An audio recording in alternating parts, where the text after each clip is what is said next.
ഭൂട്ടാൻ വാഹനക്കടത്ത് 7 കേന്ദ്ര ഏജൻസികൾ അന്വേഷിക്കുന്നു എന്നതാണ് ഏറ്റവും പ്രധാനപ്പെട്ട വിവരം. വാഹനക്കള്ളക്കടത്ത് കസ്റ്റംസ് പ്രിവന്റീവ് വിഭാഗം തന്നെ അന്വേഷിക്കും.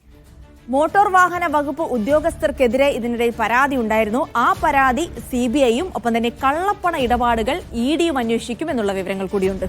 GST തട്ടിപ്പ് GST ഇന്റലിജൻസ് വിഭാഗവും അന്വേഷിക്കും. വിദേശ ബന്ധവും റാക്കറ്റ് ഉൾപ്പെട്ട മറ്റു തട്ടിപ്പുകൾ NIAയും അന്വേഷണത്തിനാവശ്യമായ രഹസ്യ വിവരങ്ങൾ IBയും DRIയും ശേഖരിക്കും. നിതിൻ സേവ്യറിലേക്കാണ് വിവരങ്ങൾക്കായി പോകുന്നത്. നിതിൻ, ഒരു കേസുമായി ബന്ധപ്പെട്ട് അതിന്റെ വിവിധ തലങ്ങളല്ല അന്വേഷിക്കാൻ വിവിധ കേന്ദ്ര ഏജൻസികൾ എത്തുന്നു എന്നുള്ള അപൂർവത കൂടിയുണ്ട്. കാരണം 7ഓളം കേന്ദ്ര ഏജൻസികൾ ഇതിൽ അന്വേഷിക്കുന്നു. അതിൽ തന്നെ ED ഉണ്ട്, IB ഉണ്ട്, DRI ഉണ്ട്. അങ്ങനെ എല്ലാവരും കൂടി അന്വേഷിക്കുന്നു പലതരത്തിലുള്ള. അതായത് കേസ് നമ്മൾ കണ്ടതിനപ്പുറത്തേക്ക് അതിന്റെ ഒരു വിവിധ മാനങ്ങളൊക്കെ മാറി തന്നെ പോകുന്ന ഒരു കാഴ്ച കൂടിയാണ് ഇപ്പോൾ കാണുന്നത്. അതീവ ഗൗരവത്തോടെ അതായത് 7 ഏജൻസി കേന്ദ്ര ഏജൻസികൾ ഒരു കേസിൽ അന്വേഷണം നടത്താൻ വരുന്നു എന്ന് പറയുമ്പോൾ എത്രത്തോളം ഗൗരവത്തിൽ എടുക്കണം എന്നുള്ള കാര്യം കൂടിയാണ് നമ്മൾ അതിൽ നോക്കേണ്ടത്. ഇനി എന്തൊക്കെ നടക്കും ഇതുമായി ബന്ധപ്പെട്ട്, അതായത് അത്രത്തോളം ഗൗരവമായി തന്നെയാണ് ഈ കേസിനെ കാണുന്നതെന്ന് വ്യക്തമാണല്ലേ നിതിൻ?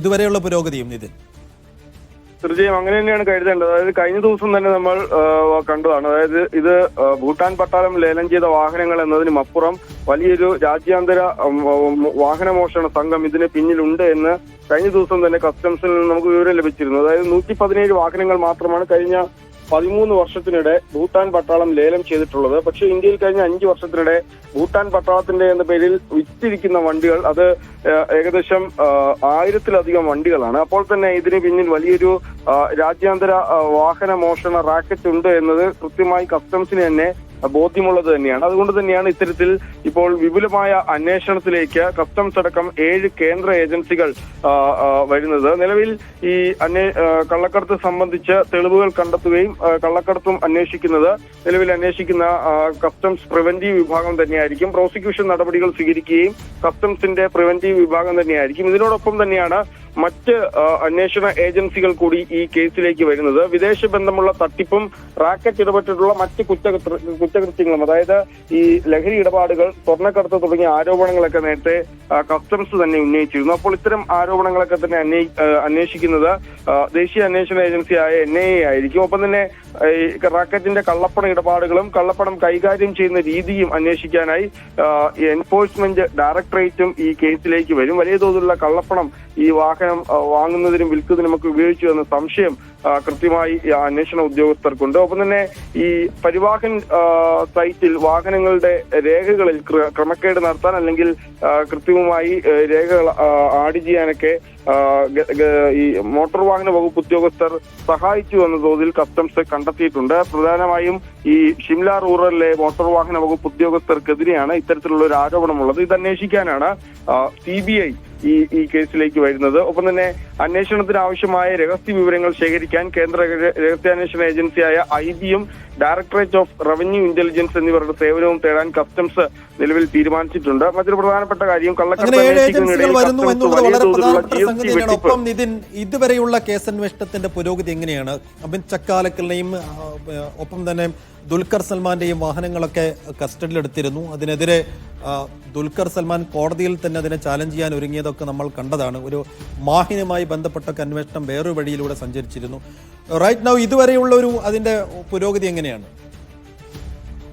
നിലവിൽ ഈ കേസുമായി ബന്ധപ്പെട്ട് ഈ വാഹനം വാങ്ങിയവരിൽ നിന്നും മാറി അന്വേഷണം ഇടനിലക്കാരിലേക്കും വാഹനം വിറ്റവരിലേക്കും പോകാനാണ് കസ്റ്റംസ് നിലവിൽ ശ്രമിക്കുന്നത്. അതുകൊണ്ട് തന്നെ ഇത്തരം ആളുകളുടെ ഈ താരങ്ങളിലേക്ക് അല്ലെങ്കിൽ വാഹനം വാങ്ങിയവരിലേക്ക് ഈ വാഹനം എത്തിച്ചത് ആര് എന്ന ഒരു തരത്തിലുള്ള അന്വേഷണമാണ് നിലവിൽ നടത്തുന്നത്. 40 വാഹനങ്ങളാണ് നിലവിൽ കേരളത്തിൽ മാത്രം കസ്റ്റംസ് കസ്റ്റഡിയിൽ എടുത്തിട്ടുള്ളത്. മറ്റു സംസ്ഥാനങ്ങളിൽ പക്ഷേ ഓപ്പറേഷൻ നുംകൂർ അത്ര സജീവമായി നടപ്പാക്കുന്നുമില്ല. കേരളത്തിൽ മാത്രമാണ് ഈ ഓപ്പറേഷൻ നിലവിൽ നടക്കുന്നത്. 40 വാഹനങ്ങൾ കസ്റ്റഡിയിലെടുത്ത് 2 ദുൽഖർ സൽമാന്റെ 2 വാഹനങ്ങളടക്കം അമിത് ചക്കാലക്കലിന്റെ 7 വാഹനങ്ങളാണ് കസ്റ്റഡിയിൽ എടുത്തിട്ടുള്ളത്. ദുൽഖറിന്റെ 2ാമത്തെ വാഹനം കഴിഞ്ഞ ദിവസമാണ് ബന്ധുവിന്റെ വീട്ടിൽ നിന്നും കസ്റ്റഡിയിൽ എടുക്കുന്നത്. അങ്ങനെ നിരവധി വാഹനങ്ങൾ കസ്റ്റംസ് നിലവിൽ കസ്റ്റഡിയിൽ എടുത്തു കഴിഞ്ഞു. ഇവരുടെയൊക്കെ രേഖകൾ നേരിട്ട് കസ്റ്റംസ് ഓഫീസിൽ ഹാജരാക്കണമെന്നാണ് ഉടമസ്ഥരോട് ആവശ്യപ്പെട്ടിട്ടുള്ളത്. മൂവാറ്റുപുഴ സ്വദേശിയായ മാഹിൻ അൻസാരി മാത്രമാണ് നിലവിൽ ഫസ്റ്റ് ഓണറായി ഈ വാഹനം പിടിച്ചെടുത്ത വാഹനത്തിൽ ഫസ്റ്റ് ഓണറായുള്ളത്. ഇയാളെ കഴിഞ്ഞ ദിവസം കസ്റ്റംസിന്റെ ഓഫീസിലെത്തി ചോദ്യം ചെയ്യുകയും ചെയ്തിട്ടുണ്ട്. തങ്ങൾക്കൊന്നും ഇത്തരത്തിൽ തട്ടിപ്പറിയില്ല എന്ന് തന്നെയാണ് ഇവരെല്ലാം തന്നെ കസ്റ്റംസിന് മൊഴി നൽകിയിരിക്കുന്നത്. അമിത്തിനെ 2 തവണ കസ്റ്റംസ് ചോദ്യം ചെയ്തിരുന്നു. ഏതായാലും ഈ കൂടുതൽ അന്വേഷണം ഇടനിലക്കാരിലേക്ക്, പ്രത്യേകിച്ച് ഈ വാഹനം വാങ്ങിയവർക്ക് ഈ തട്ടിപ്പുമായി ബന്ധമില്ല, അല്ലെങ്കിൽ തട്ടിപ്പ് അറിഞ്ഞുകൊണ്ടല്ല ഇവർ വാഹനം വാങ്ങിയതെന്നാണ് കസ്റ്റംസ് നിലവിൽ മനസ്സിലാക്കുന്നത്. ഇവരെ ഇടനിലക്കാർ തെറ്റിദ്ധരിപ്പിക്കുകയായിരുന്നു എന്ന് കസ്റ്റംസ് കണ്ടെത്തിയിട്ടുണ്ട്. അതുകൊണ്ട് തന്നെ ഈ വാഹനം വാങ്ങിയവരിൽ നിന്ന് മാറി വാഹനം ഇവരിലേക്ക് എത്തിച്ചവരെ കേന്ദ്രീകരിച്ചുള്ള അന്വേഷണം നടത്താനാണ് കസ്റ്റംസ് നിലവിൽ പോകുന്നത്. ഒപ്പം തന്നെ ദുൽഖർ സൽമാൻ നൽകിയ ഹർജി നാളെയാണ് ഹൈക്കോടതി പരിഗണിക്കുന്നത്. ഈ കസ്റ്റംസിന്റെ മറുപടി ഹൈക്കോടതി ആവശ്യപ്പെട്ടിട്ടുണ്ട്. തന്റെ വാഹനം തിരികെ ലഭിക്കണമെന്നും തന്നെ അനാവശ്യമായി ഈ സ്വർണ്ണക്കടത്തും ലഹരി മാഫിയയും അല്ലെങ്കിൽ ലഹരിക്കടത്തും പോലുള്ള കാര്യങ്ങളൊക്കെ ഇത്തരത്തിൽ തന്റെ പേരുമായി വലിച്ചു ഇഴച്ചു എന്നൊക്കെയാണ് ദുൽഖർ സൽമാൻ നിലവിൽ ഹൈക്കോടതിയിൽ പറഞ്ഞിട്ടുള്ളത്. തന്റെ വാഹനം തിരികെ നൽകണമെന്നും അതിന്റെ എല്ലാ രേഖകളും താൻ ഹാജരാക്കിയിട്ടുണ്ടെന്നാണ് ദുൽഖറിന്റെ ആവശ്യം. ഏതായാലും ഇതിൽ നാളെ കസ്റ്റംസ് ഹൈക്കോടതിയിൽ മറുപടി നൽകുകയും ചെയ്യും. ശരി നിതിൻ, എന്തായാലും കേന്ദ്ര ഏജൻസികളുടെ ഒരു പട തന്നെ ഈ കേസ് അന്വേഷണത്തിനായി കേരളത്തിലേക്ക് എത്തുന്നു. വലിയ സംശയങ്ങളുണ്ട്, പലതരത്തിലുള്ള അഭ്യൂഹങ്ങളൊക്കെ അതുമായി ബന്ധപ്പെട്ടുണ്ടായിരുന്നു. എന്തായാലും എല്ലാ കാര്യത്തിലും ഒരു വ്യക്തത വരണം. അങ്ങനെ പല കേസുകൾ പല ഏജൻസികൾ അന്വേഷിക്കുന്നു. കൂടുതൽ ഏജൻസികൾ വരുമ്പോൾ സ്വാഭാവികമായും ദുൽഖറിന്റെയും ഒപ്പം അമിത് ചക്കാലിന്റെയും ഒക്കെ നെഞ്ചിടിക്കുന്നുണ്ടാകും ഈ സമയം. കാരണം